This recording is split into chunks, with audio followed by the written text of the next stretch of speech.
In this week's lesson of imprisonment and reentry, we will discuss transitioning from prison to the world. And this lesson marks a turning point in this class, where we will leave discussions of the history of prison, prison culture, and conditions of confinement, and move to the reintegration reentry process and how that process works. This week's topics, are centered around the very influential article by Craig Haney titled The Psychological Impact of Incarceration, Implications for Post-Prison Adjustment. For this week, we will discuss psychological adaptations to incarceration and how they impact reintegration and reentry. Special populations in prison and the issues those special populations face when transitioning to the world. And finally, I will share with you my own personal story about reintegration and reentry and what it was like for me after 4 years of confinement to then come home and try to live in a free society. The first topic we'll discuss this week is psychological adaptations to incarceration. And Haney lists those adaptations to incarceration.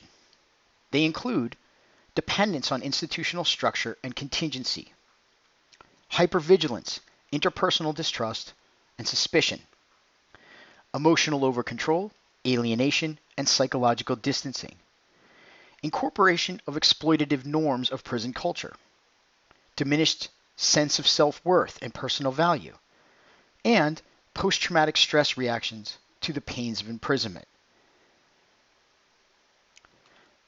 The first adaptation I'd like to focus on is dependence on institutional structures and contingencies. And if you recall from Victor Hassin's book, Life Without Parole, we saw a story about Mr. Brown, a lifer, someone who had been institutionalized. Now, I want to caution you here. Craig Haney uses the term prisonization and institutionalization almost interchangeably. Note that there are differences in those terms, and we've discussed those differences earlier in the course. Now, dependence on institutional structures and contingencies is pretty straightforward.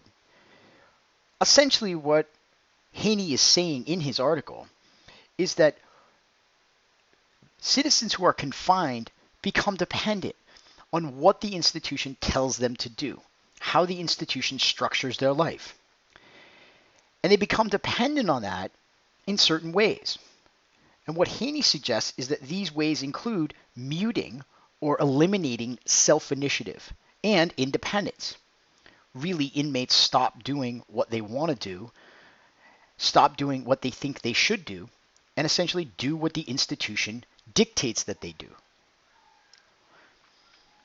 Haney further suggests that this muting of self-initiative and independence leads to really a loss of capacity to make decisions, the loss of ability to actually decide what's best in one's life.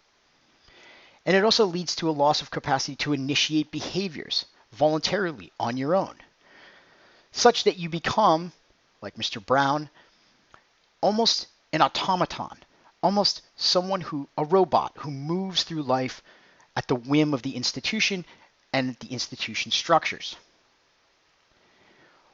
What he then makes the leap to say is that how this impacts reintegration is in a very fundamental way.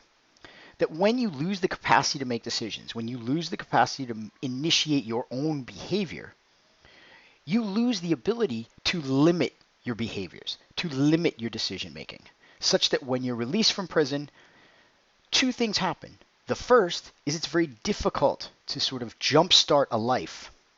Moreover, it's very difficult to turn away from negative influences. And that's what Haney suggests when he talks about dependence on institutional structures and contingencies and how that dependence can negatively impact reentry and reintegration.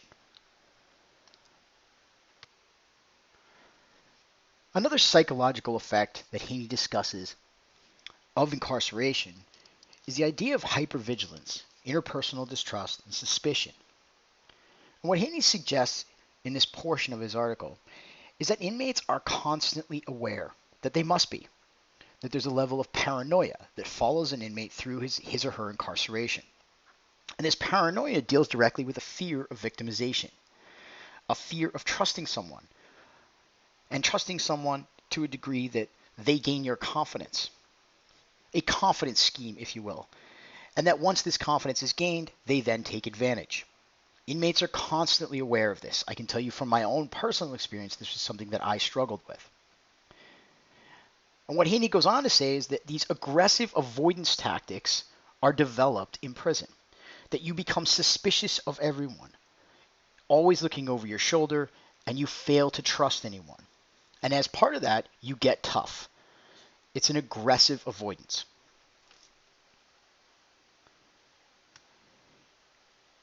Another psychological effect of incarceration that Haney talks about is the idea of emotional overcontrol, alienation, and psychological distancing. And he talks about how inmates regulate their emotions, how they fail to open themselves up to other inmates, how they refuse to share perhaps sadness, loneliness, loss with anyone in their immediate vicinity. And this was a common thing in the prisons that I spent time in.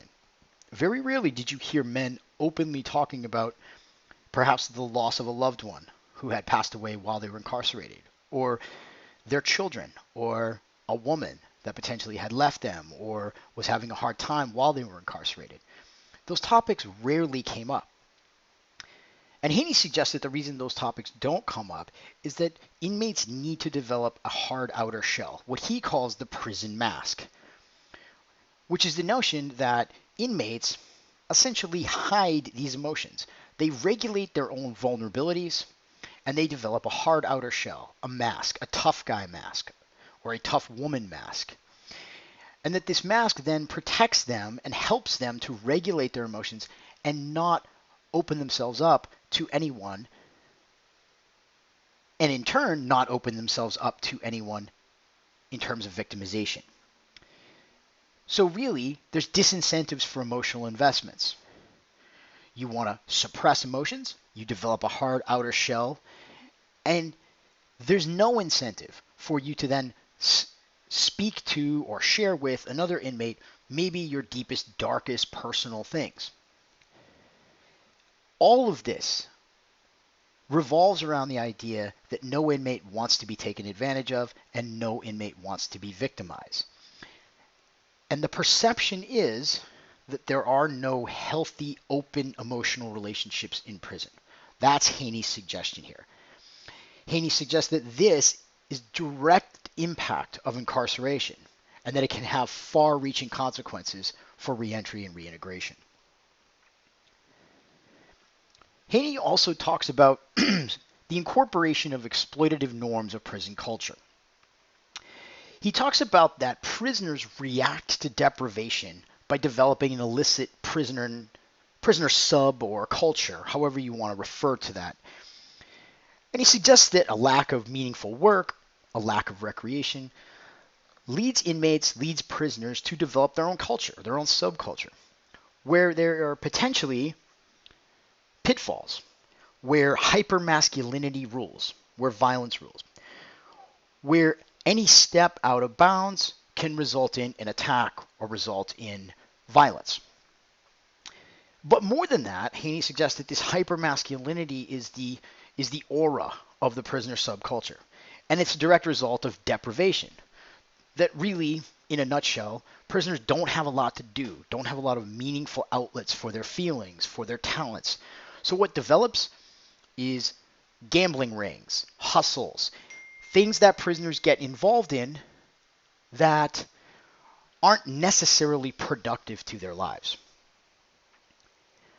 What he suggests also here is that this incorporation of the exploitative norms of prison culture, when you make the exploitative norms of prison culture your own, when you internalize that, later it can inhibit reentry, reintegration, because it inhibits you from seeking help.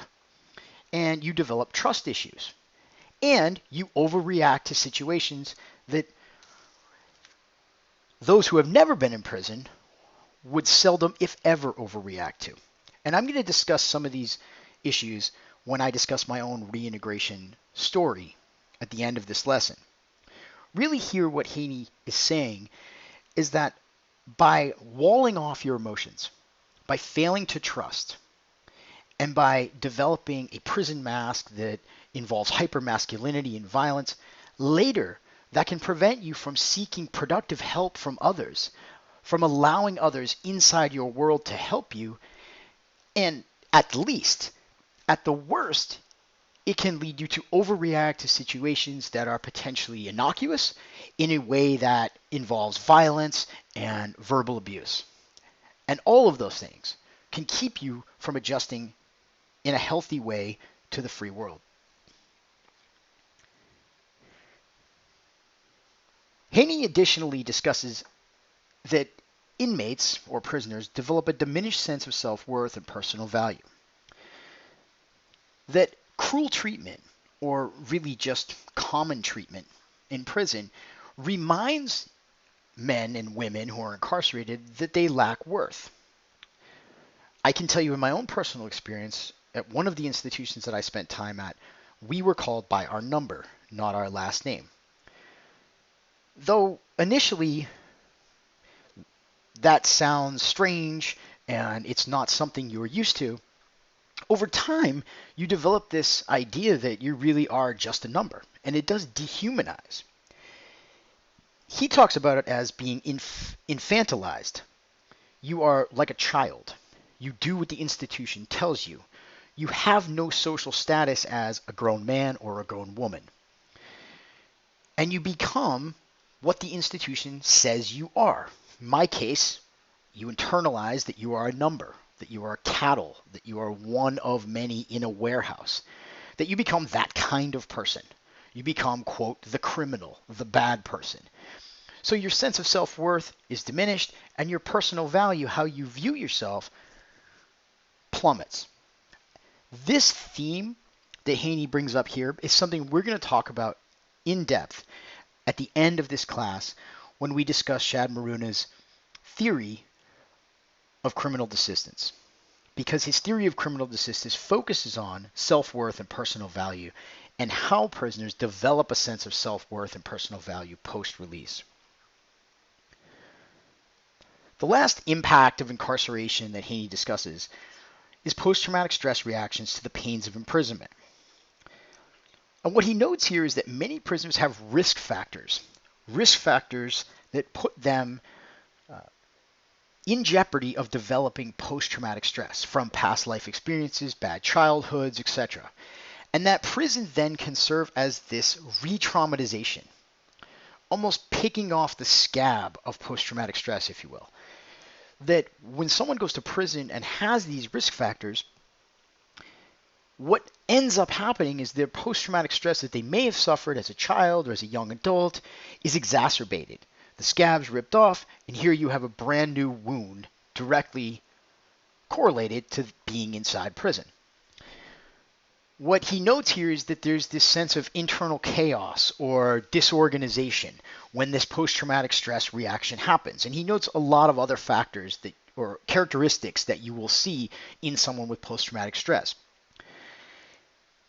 How this impacts reentry, reintegration is that for many with the risk factors, for many with factors that lead to post-traumatic stress early in life, those translate to a lack of a social support network post-release, such that there's this post-traumatic stress reaction that's begun early on. There's this re-traumatization where one goes to prison and the scab is ripped off, and then a complete lack of a social support network to try to build that person, to try to treat that post-traumatic stress in a productive way such that that person can transition to the world without much effort or with effort in a healthy way.